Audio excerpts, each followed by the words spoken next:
Welcome, critters. I'm Claire Jones, your devoted host of the Sacred Reading CR podcast, where we discuss and examine Critical Role episodes, plot lines, characters, and players through the lens of sacred reading practices. This particular episode is about Campaign 1, Episode 21. Yep, Part 2. And joining me today is Atlas. Hello. All right, so the icebreaker for today is, who was your childhood crush? Like actor, actress, celebrity, musician. So mine was an animated character. I mean, totally fair. Did you ever watch Atlantis? The animated movie? Okay. Yeah. The German lady. Wow. Blonde German lady. That's a pull. That's a pull. Yep. So it was her and the mechanic lady. Yeah, I mean, those were like my two major childhood crushes. Was that the gay awakening? Should have been. Was not, but should have been. Well, we are looking back, it's very dumb that it wasn't. Retroactively, it should have been. Yes. Let's pretend it was. It's less embarrassing that way. Yeah. I feel like Keira Knightley was like everyone's gay awakening. You know, that one went completely over my head. Yeah. I mean, me being the classic nonconformist that I've been since childhood, I always went for like the alternative option. And when I was growing up, you know, it was all about NSYNC and Backstreet Boys. And so out of those options, the most alternative option was AJ from Backstreet Boys. Nice. So I definitely had a poster of AJ on my wall. Yeah. I think I had a Justin Timberlake one too, if I'm remembering correctly, but AJ was always the one that I like repped when I was talking with like other people about our crushes, because like he was the alt boy. He had tattoos. Oh, how dramatic. Yeah. No, I grew up in the midst of the Twilight phase. Oh, yeah. So the person to have a crush on was Robert Pattinson. And I just never saw it for a lot of reasons. But so that was my go-to if people asked, because it's like that's obviously who I'm supposed to like, but no. Yeah. I mean, like beyond that, maybe like the human version of the Beast from Beauty and the Beast. I know everyone hates on him, and I don't understand why. You know, yeah, he was up there for me too. Just I don't know, it worked. It worked. I mean, you can't really go wrong with big blue eyes, like, and a strong like facial structure. Like, give me a strong jawline and blue eyes, and I'm good. Fair enough. I can see it. But AJ balanced out the like wholesome aesthetic of the human beast. All right. Well, please join us as we embark on this exciting adventure in story analysis and self-reflection in order to deepen our understanding of ourselves and the world around us. And as always, we love hearing your own insights and stories as well. So please comment, like, subscribe, and ready? All right, let's dive in.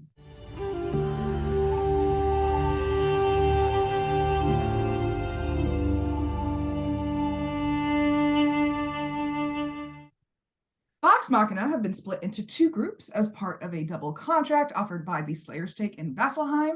The second group, comprised of Keyleth, Vax, and Tiberius, plus two guest characters, Thorbeer, a dwarven fighter played by Will Wheaton, and Kashaw, a human cleric played by Will Friedle, continue this episode in a hallway deep underneath the Dusk Meadow section of the city as they pursue their contract target, a Rakshasa. The hallway is filled with a large pool of acid, so they whip out their flying carpet and jump onto it to fly over the acid. They spy two sigils on either side of the hallway in front of them, and there is a flash as they pass by them, causing the flying carpet to go limp underneath them. Tiberius tries to cast Fly, but it seems like the sigils are also obstructing pretty much all magic in general. Keyleth casts Stone Shape to try and catch them, but fails as well. Thorbeer jumps for the acid-free platform while Keyleth beast shapes into her giant eagle form. Vax tries to land in the acid feet first so that he can catch the carpet before it falls into it. And Kashaw and Vax both fall into the acid, taking damage, while Thorbeer and Tiberius jump onto a ledge that is partially submerged and only take half damage. The acid ends up being too deep for Vax to keep the carpet out of it, but Keyleth catches Kashaw in her talons, who then tries to grab the carpet, but it does end up taking some minimal damage, and the ends are starting to corrode away. Vax manages to swim to higher ground, taking a bunch of damage in the process, and Keyleth returns to grab Thorbeer and Tiberius off the ledge and safely conveys them to the rest of the group. Tiberius tries to use his mending wheel to fix the carpet, but the enchantment fades quickly, causing it to lose its magical properties. Kashaw casts Cure Wounds on himself, and Vax says that Vex is going to kill them, so Keyleth gives him a sympathetic hug. Thorbeer looks for an exit but fails, so Vax tries and finds a small section of wall that seems to move. It reveals a small entryway, and Keyleth mourns the carpet some more, Kashaw complaining that she's still talking about it when he was just swimming in literal acid. Thorbeer and Vax move forward and find a torch-lit room with another small stream of acid that seems to be the source of the pool that they traversed earlier. In the center of the room is a tall 10-foot humanoid statue with finely carved robes and 2 hooked horns. The acid seems to be emerging from the eyes of the statue. That's awesome.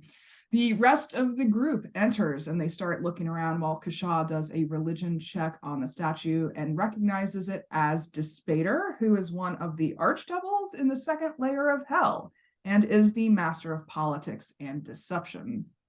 Vax goes stealthy and Tiberius goes invisible. That's when they hear a voice echo through the room asking them why they are hunting POTUS, the Rakshasa. Tiberius answers saying that they are bound by a contract to do so. POTUS, still unseen, says that there are ways to get around such magics. POTUS says that they can kill him, but he will be back, or they can choose to make a deal with a different contract. Keyleth asks him to reveal himself, but he continues to try and convince them to leave the room so that they can discuss a different deal.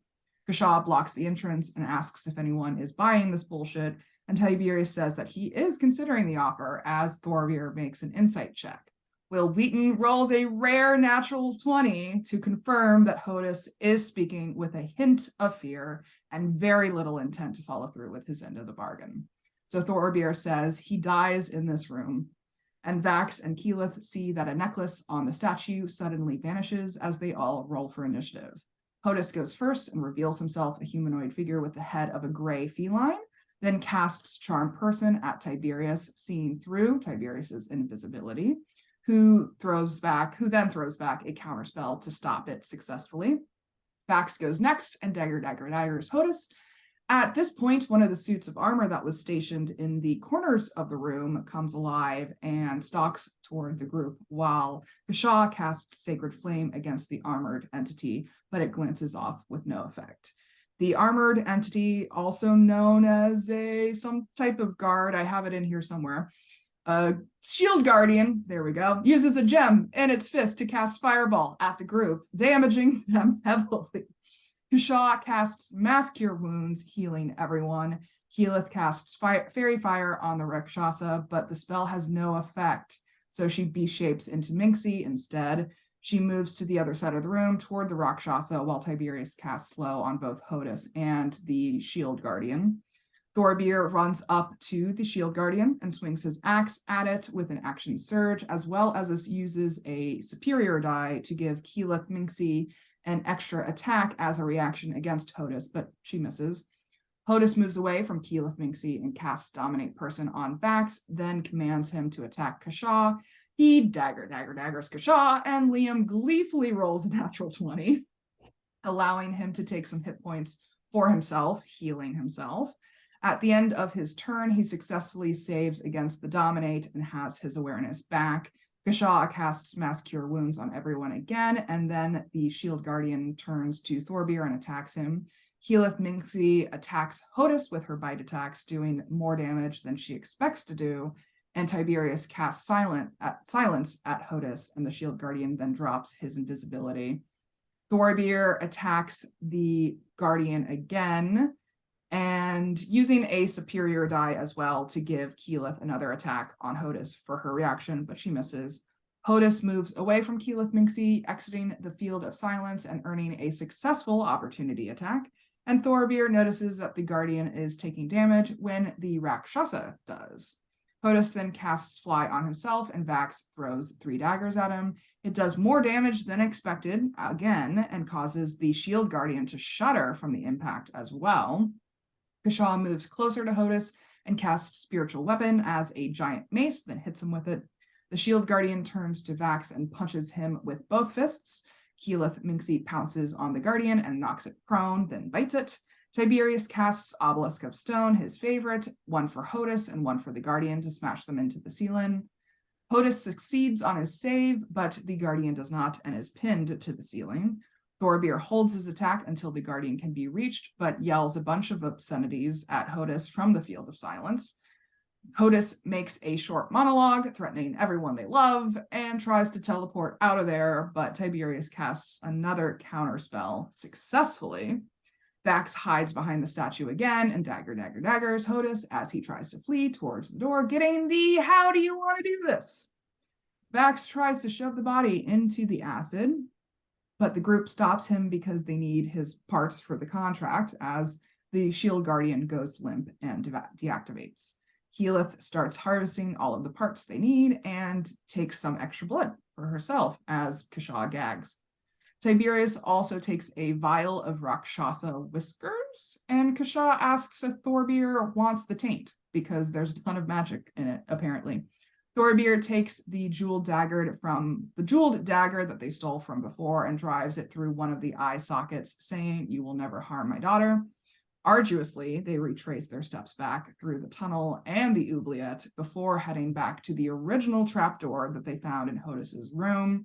They strut their way through the velvet cabaret covered in various fluids and beat the fuck up. The guards try to stop them, but Tiberius intimidates them into leaving them alone. The music comes to a stop as they walk through, and Keyleth throws a piece of the Rakshasa's pelt at the guards' feet and tells them that that's what's left of their boss. Vax grabs 2 glasses of ale on their way out and hands one to Thorbeer. They make their way back to the Slayers Take Guild Hall and locate Merton with his wife Vanessa, the headmaster. Keyleth dumps the bag of body pieces onto the table, and Vanessa says that she's glad to see Thorbeer return successfully as the group's leader. She thanks him for his efforts in keeping the fledglings alive, and Tiberius warns her that if she insults them once more, then she will find her establishment on fire. She says that it's a term of endearment, and he says, "Oh, well, then that's fine." Keyleth hands over the contract and asks if the rest of the party has returned yet, and Vanessa says not yet, but she will notify them upon their return. Vanessa says that they can stay at the guild in the meantime, and Thorbeer says that if the rest of the team is half as good as these people, then the guild has grown much stronger this day. He says they are worthy, and Vanessa's manner turns serious, giving a nod of respect toward Thorbeer. She says, "Welcome to the Slayer's Take," and hands them a chest of money. Gisha says that they can split his take among the rest of the group, asking Vanessa if his obligation has been fulfilled. Vanessa tells him that he can leave as he wishes, but he will always be welcome there. He turns to the group and says, "Well, it's certainly been interesting," and Tiberius says it's been nice working with him. He turns to Keyleth and says, "Now you might be the most annoying person I've ever met in my life," and then pulls her in and kisses her. He then winks and walks out of the room as Thorbeer sighs heavily. That's where they end the episode. So what do we think of the second half? It has lots of little moments that are kind of iconic. The loss of the carpet never dies. Yeah. That one goes on forever. But I find it particularly funny just because you hear the scream 30 seconds later. Yeah. Yeah. For the audience's sake, Laura and Travis and I think a few other cast members were watching this show from behind the scenes and were privy to firsthand reactions. Yeah, Laura, Travis, and Taliesin, and they all screamed in unison. Um, and it amuses me. And that's one of those moments that lives on in like the best of supercuts. Um, so it just feels very iconic to see it happen in context. Uh, but we also see one of the most iconic themes in campaign one is Vax's blind spot when it comes to his sister. Like when it comes to her, he'll do anything and everything, and almost losing out on the contract because he got mad over a quip about his sister, is very typical of Vax. And it's something that I think we are finally starting to understand just how deep it goes. Especially because right now they're separated. And it's not just about her physical safety, it's about any threat to her. So there's a couple iconic bits of this campaign that are really on display in this half of the episode, and it's a lot of fun to watch. Yeah, I mean, there are really iconic moments. I mean, the Kashaw kiss is something that also lives on into, like, even today, people talk about Kashaw kiss. Like, it is a pivotal point in the relationship dynamics of this group as well. But I think overall, this kind of feels like a dirty win. Like, they won, but it really was not pretty. No, and it was messy and it was uncomfortable. Like nobody was happy with the way it went down. Yes. There's a cringe factor that follows us, I think, throughout this entire episode, like first half and second half. And I think the second half, it just gets exacerbated because it was still present in the first half. Like, we're just piling cringe on top of cringe, I think, a lot with these interactions, because there is so much miscommunication that goes on between these characters. Like, Tiberius is a whole thing. I don't really want to spend a lot of time on him in this, but combined with Kashaw's reactions, combined with Vax's reactions, combined with Keyleth's reactions, it feels like Thorbjorn's the only sane adult. Yeah, a little bit. Like, even the whole strutting through the velvet cabaret at the end of it feels like such a messy win way to celebrate your messy win. Like, throwing the pelt at the guard's feet is like completely unnecessary. And I feel like they're just using posturing to cover their insecurities a lot in this episode. Yeah, I think the vibe that I got was, teenagers who are trying to do things that they've seen in movies. Yeah. It's that I'm trying to be dramatic and have the last word and do what what I've read in novels or what I've seen in the movies. I'm trying to make it cinematic or literary, and real life just doesn't work that way. Yeah, and I mean, I really want to know the differentiation here, if there is a differentiation here between player and character. Like, how much of these are character choices and how much of this is the players bleeding into the choices?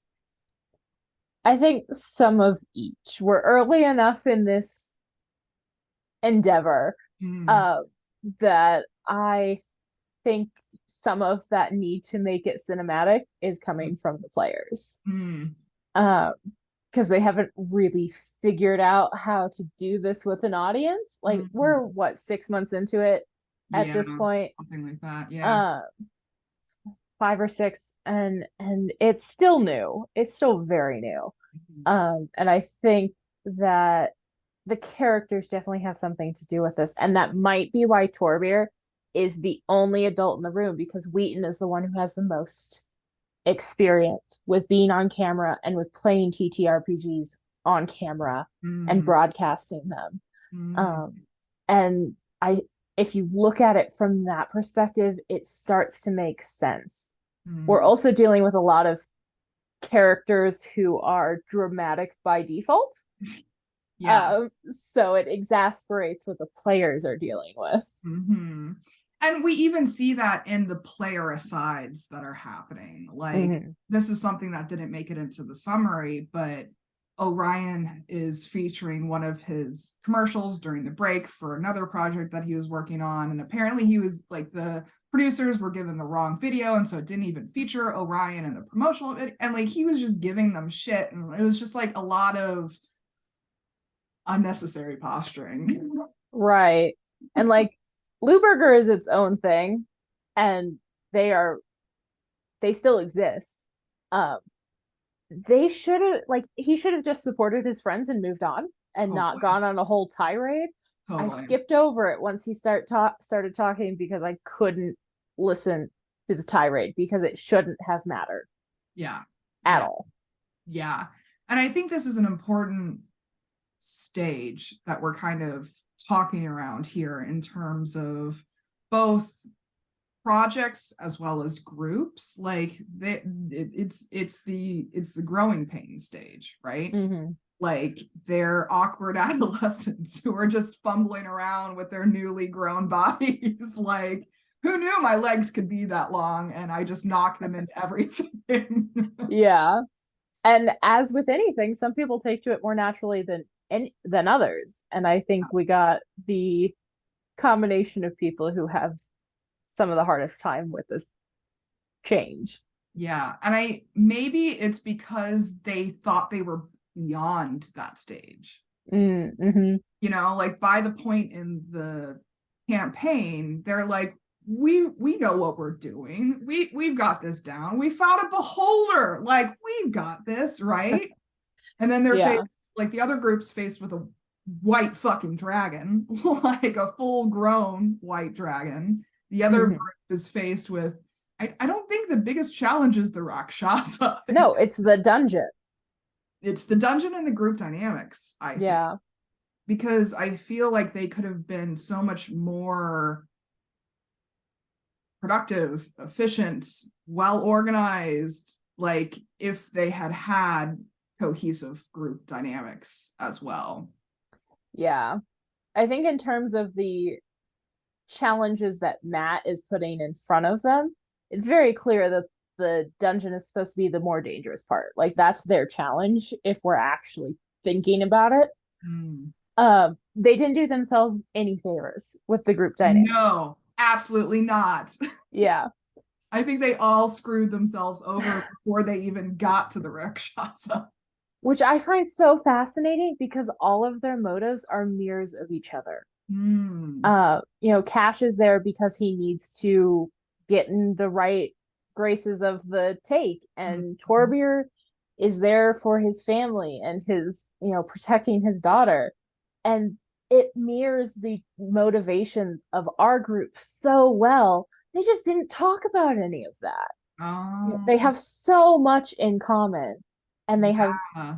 so many of the same reasons to be doing this. But because they spend the entire time delving through that dungeon and not actually learning about each other, none of that comes across. And we're just stuck with that first impression cringe. Yeah, that's super interesting because this is something that they could have handled before they even got to the Velvet Cabaret the first time around. Mm-hmm. Like when they were doing the like seeking out information thing and like going to the whole market thing and stocking up on supplies, like group team building exercises are important, whether you're playing a D&D campaign or, running a business or running a community group or Yeah. what have you. And that was a vital step that got missed. I mean, with anything, get to know your team, Mm. especially if you're going to go, on life threatening missions with them. It's kind of good to know why they're there and how you can motivate each other. Uh, I mean, that's true of anything, but if you're going to go into a very dangerous dungeon where you might die, it's especially important. Yeah. Yeah.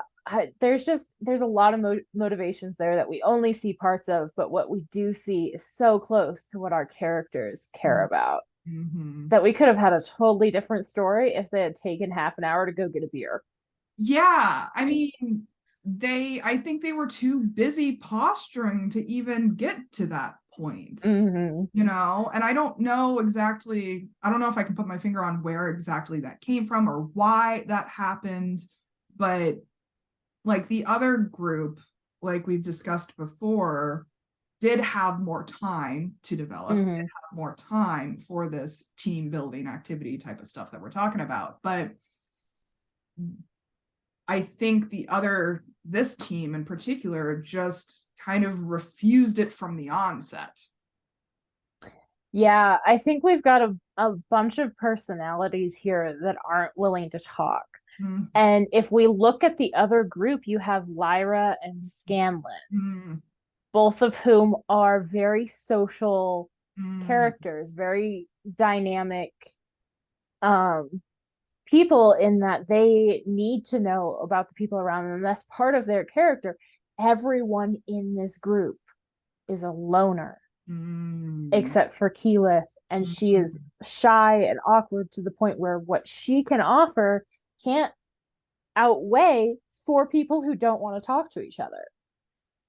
She doesn't have that skill set yet. She will eventually, but right now she's still very much in her infancy as leader.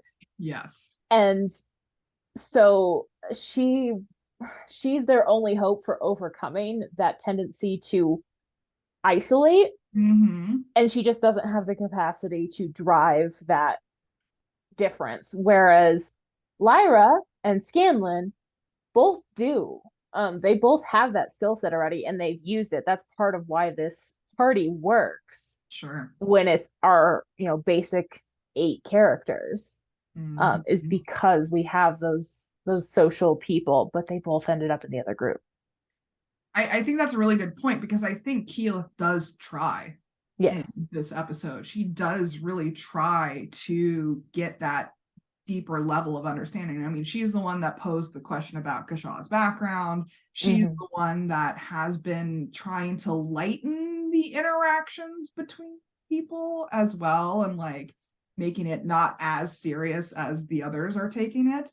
But she also gets shut down every single time she tries as well by Kashaw primarily. Yeah, I think there's very much a force of personality here. And Kashaw, we'll see him again. We'll see him grow as a character. He becomes more pleasant, Yeah. um, easier to handle, and that comes from his interactions with other characters. Mm-hmm. Especially we'll see him in conjunction with Zara a lot, and she has a big effect on how he interacts with people. Um, and he needs someone who has that same strength of character. Zara doesn't back down from things. She's a very strong woman, a very strong character. She has a very staunch beliefs of her own. And there's nobody in this group that has that same kind of ability to stand up to him and to make him see himself and to see the way that he's interacting. And I think that's a big part of why this group struggles so much is there's forces of characters, but not in the way that they need in order to push each other in the right direction. Mm-hmm. Yeah, and I mean, we talked a little bit about toxic masculinity in previous Mm-hmm. episodes, but I mean that nails the it hits the nail on the head of being like they are unwilling to share. Yeah. They are unwilling to be vulnerable. They are unwilling to cooperate and collaborate and make sure that they're a team rather than a group of individuals. Yeah. All the stuff that could have changed this is the stuff that they weren't going to do on their own. And they Mm-hmm. needed the right person to push them towards. And that person just wasn't in this group. Yeah, because I think that even if, for example, Scanlan was in this group instead of Keyleth, Mm-hmm. I don't think that would have helped. No, I don't either. I think he would have been better at pulling them out of their shells and trying to Totally. like pull them into a place where they were maybe talking a little bit more to each other. But I don't think he has the skill set that was needed. I think they needed um a number of people and a number of experiences. And I don't think we could have achieved it in this group of 2 episodes. Yeah, I mean, because even if you put Lyra in that group, that she would have gotten the same treatment as Keyleth. Yeah. Yeah. No, I think you would have had to do a major reshuffle for it to really have an impact. Um, but I think we'll see some growth out of the people we do see again in ways that makes sense and kind of demonstrates the effect that needed to be had in order for this group to be successful. Totally. I mean, they're being faced with their insecurities. They're being faced with their weaknesses. They're being faced with their less than savory aspects of themselves at the moment. And which nobody likes. No one likes it. No one likes it. And it's no wonder that they're all grumpy as a result. Yeah. I don't know. It's interesting to think about what it would have taken to make this group function. And beyond some basic character changes that were not going to happen, I don't know that anything could have really changed it. They needed to have that conversation, but they were never going to. Yeah, we're never going to. Yeah. Well, I mean, that brings up the question of what personal experiences come up for us in relation to this. I think the biggest thing for me was just thinking about like what my motivations are and how that affects the way I interact with other people. And that was less of a specific experience and more of a, the way that I do things comes from a very specific, set of experiences. My life is, very unique to me, as everybody's is. But just thinking about the way that I interact with my coworkers and my friends and people I have met for the first time, and how everything is kind of shaped by my personal experiences. And that, I mean, that's true of everybody. It's not some groundbreaking revelation. But it was something that this made me think a lot about and kind of think about some of my more recent experiences of people that I've met, people that I've interacted with. We're an organization that takes all of your summer interns. So when you have a bunch of college students that leave in the summer, a bunch of them come to us. Like we have thousands of summer interns. Wow. So I've been spending a lot of time meeting new people and thinking about like what my first impressions are and where those first impressions are coming from. It's just been a very timely reminder of being cognizant of my own biases, my own experiences, and how that might come across to other people. Yeah, I think for me, it's underlying the importance of the pause and reflect portion of interacting with other people or pursuing projects or businesses or whatever you're involved with working with other people. Like I'm thinking of some really awful conversations that I've had with like romantic partners in the past where I've realized halfway through the conversation that there was just a fundamental misunderstanding at the beginning of the conversation that just made it worse all the way through. Right. And instead of like continuing to argue down this horrible conversation, it's just so much better to pause and be like, wait, let me redefine what you're misunderstanding here so that we can move forward and actually have a productive conversation instead of us just lobbying insults at each other.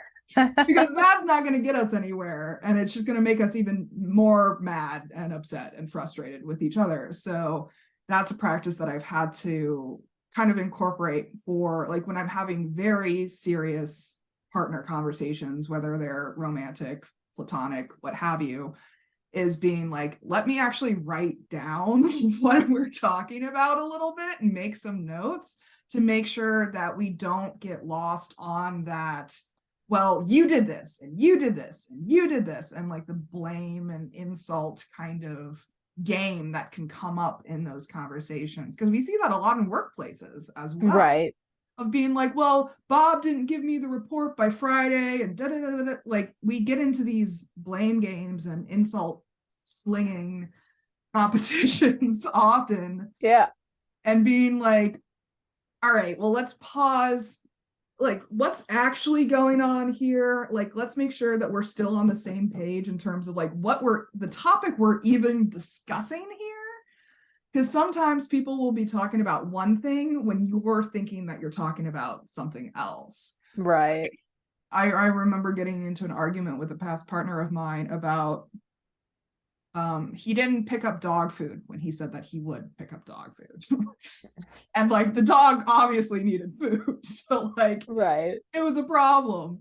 And like after this whole blown out argument, it ended up that like he was mad that I was not washing cans before I threw them for recycling. Unexpected, but okay. And so we were just talking about like completely separate things and Yeah. getting all upset and getting all worked up and like all of this stuff and being like, all right, well, because at that point there's no solution that you can come to. Right. Yeah. I don't know. I think we saw a lot of the interesting dynamics in this episode. And it's a solid reminder of the things that we should be watching for in our own lives because these are fictional characters and they'll be fine. But we have real relationships that are going to just keep going and don't end after 2 episodes. I mean, they had an hour when they were eating the heroes feast to And do they just didn't this talk to stuff. each other. Yeah. They just didn't do anything with that time. Like they had time to do Yeah. this. And Oh, yet they had plenty of opportunities. They just chose not to.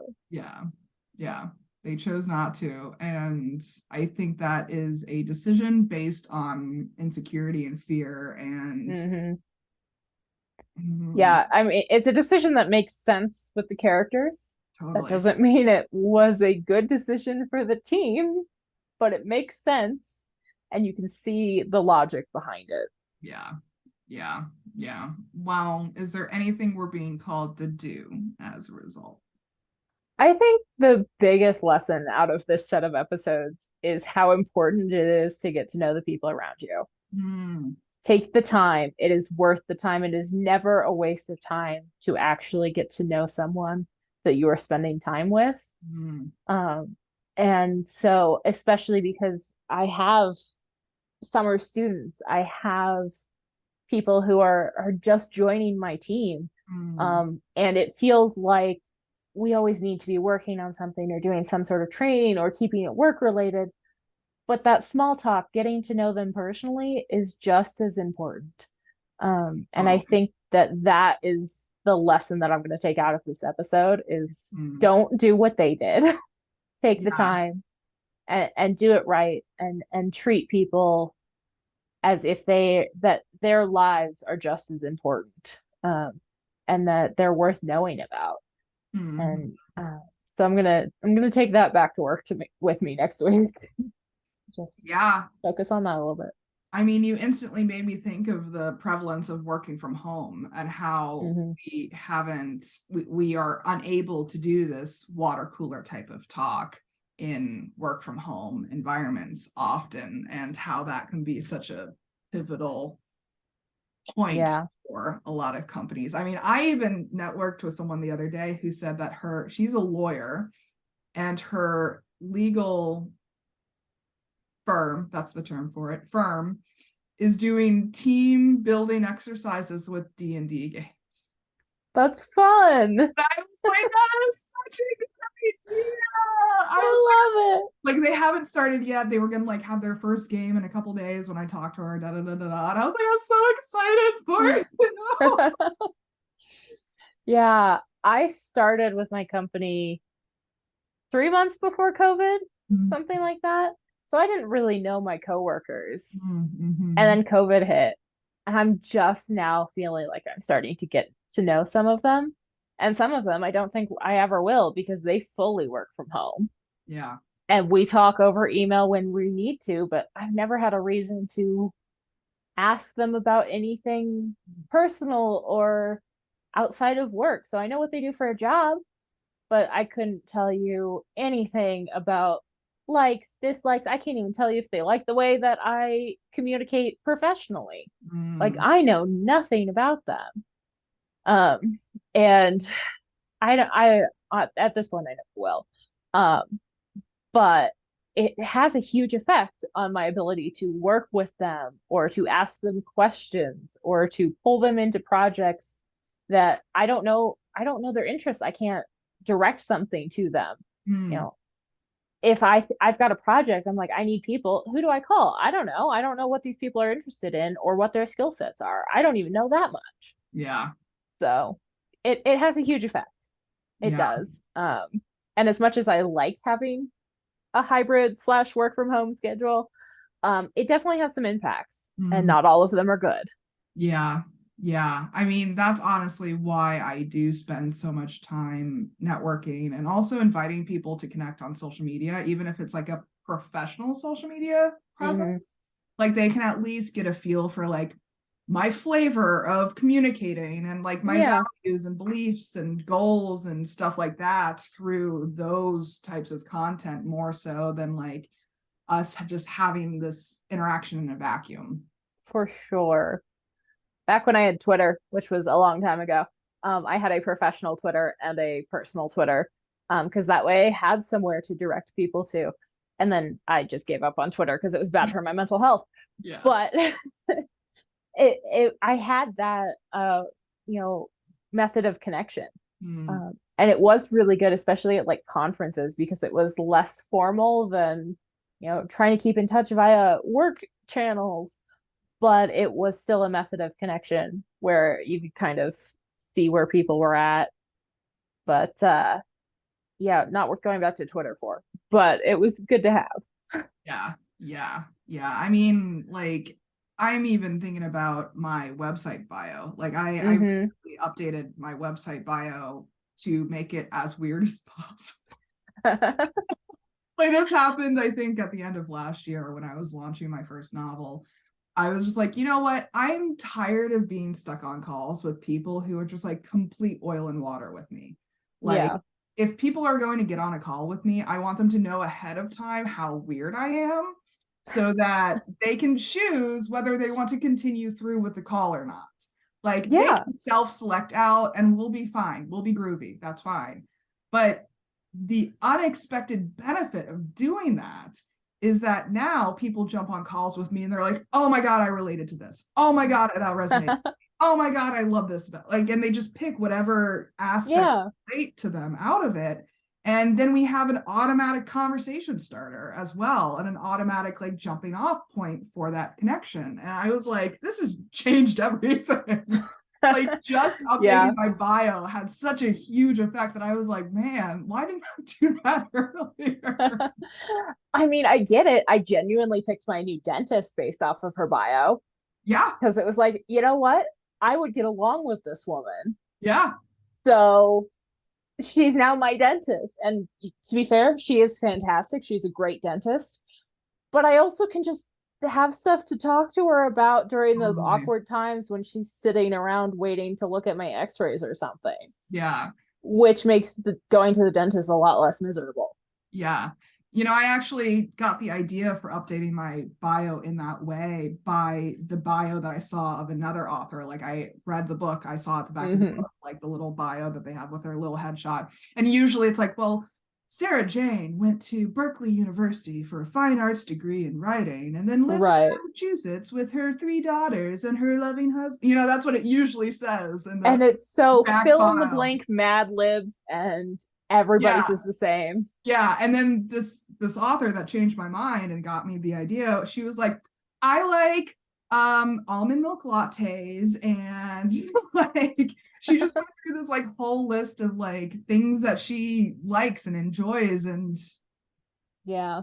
is part of her life as an author. And I was like, that is such a great idea because that gives me more information about you than you got a Berkeley MFA in creative writing. Like Yeah. Yeah, I have a coworker who changes her signature on her emails every so often, and she'll put in like a weird fact about herself. And right now, it's her favorite cephalopod, Yeah. which, great. Now I know her favorite cephalopod. Yeah. I would have never thought to ask that, but it's a Yeah. fun fact. Yeah, that's amazing. I mean, that's exactly why I do these icebreaker questions at the beginning of these Mhm. podcasts, is because I want our audience to know the person behind the Critical Role obsession. That's fair. Because, like, I can talk about Critical Role to everyone I meet, but it's kind of like a one note band. Yeah, it's it's so much better when you know more about the person. Yeah. Yeah. Well, anything you want to add before we wrap up? I don't think so. We've gone entirely off topic to the point where I've lost track. So I think I'm good. If this group had updated their bio to be as weird as possible before this adventure, this wouldn't have been a problem. Sure, there we go. If they had just let their freak flag fly and be like, I am a weirdo, take me or leave me, When then in doubt, just let it happen. yeah. All right. Well, these are really powerful themes that we're talking about. And audience, we definitely encourage you to share your own insights and stories and feelings with us as well. We'd love to know how Critical Role episodes like these have impacted you in your own lives. Special thanks to Atlas for joining me. It's been a pleasure. Always happy to be here. So next time we'll be discussing Campaign 1, Episode 22, Part 1, and joining me will be Petal, so I'm excited for that. And as always, I'm looking for more co-hosts and guests, so if you're interested in coming on this series and sharing your perspectives, please reach out to me. I'll send you the sign-up link. In the meantime, please comment, like, subscribe below, follow us on Tumblr at Sacred Reading CR. And until next time, may all beings be peaceful, may all beings be free, and be the chaotic good you wish to see in the world. Take care, everyone. Bye.